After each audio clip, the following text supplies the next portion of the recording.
done it all in your career. What was it about this particular project and script that stood out to you?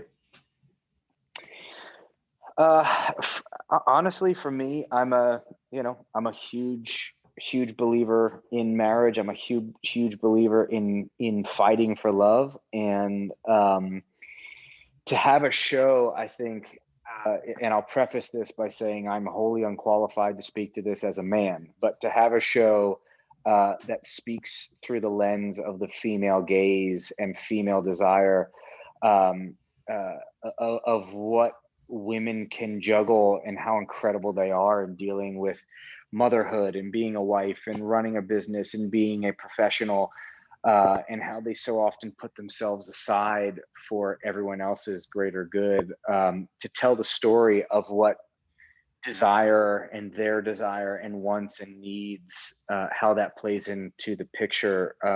I'm here for it. So I was happy to be a part of it. Speaking of desire, as Cooper tries to fulfill his wife's desires, he starts to lose a bit of himself.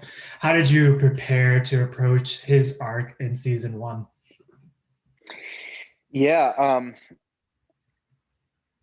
it's an interesting question because I think, um, Billy has this great line, I think, later in the season where she says, "My husband has 85% of everything I could ever want. It's that 15% that I just can't get out of my head."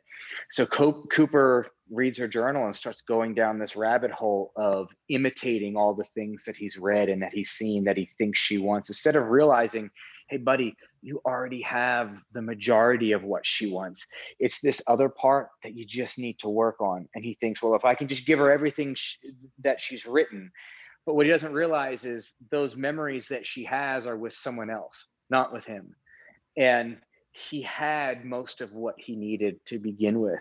And so he becomes this other person that may or I think part of that was always in him. And I think he's saying, if you had only told me, if you'd only told me somewhere along the way that this is what you needed, we could have done that whole thing.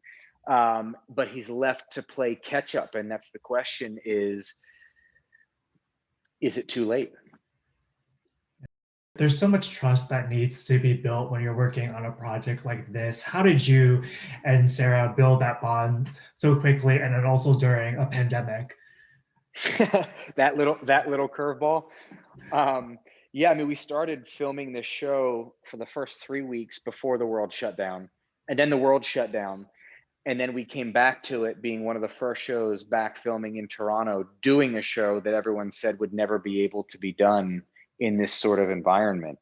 Um, and that speaks to how incredible our crew was in Toronto, how incredible the creators and the producers were, Netflix, and this cast. I've known Sarah for over 18 years now, and to watch her step into a role that she was born to play, that she absolutely knocks out of the park, um, is incredible. And so I think for us, being the only four people between Margaret and Sarah and Adam and I, we're the only four people that we could really associate with during this time. So it builds a level of trust and a level of camaraderie that is needed for something like this. And I think also a fairly new role on film sets is this role of an intimacy coordinator. And so Casey Hudecki was ours, and she was incredible and indispensable throughout this process, in that every one of these intimate scenes was rehearsed beforehand. There was not a hand that was out of place. There was not a move that was made that we did not rehearse. The challenge now becomes, how do you rehearse it and then make it seem like it was not rehearsed and it was completely spontaneous and wild and passionate and all of those things. Um, but I think at no moment on this set did any of us feel not prepared, unprotected, not taken care of. And that's a testament to Casey and to Netflix and to the creatives and to this cast, to being on board to filming something like this during a crazy time in the world.